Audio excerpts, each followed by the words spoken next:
The rear automatic braking, or RAB system, can assist the driver when the vehicle is backing up.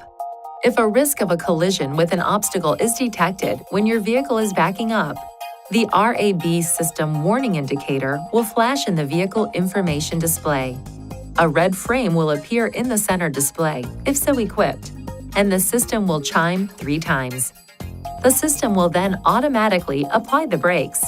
After the automatic brake application, the driver must apply the brake pedal to maintain brake pressure.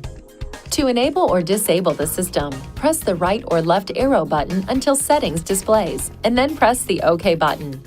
Press the up or down arrow button to select Driver Assistance and press the OK button.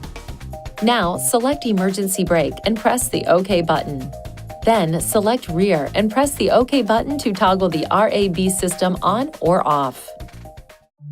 Please see your owner's manual for important safety information, system limitations, and additional operating and feature information.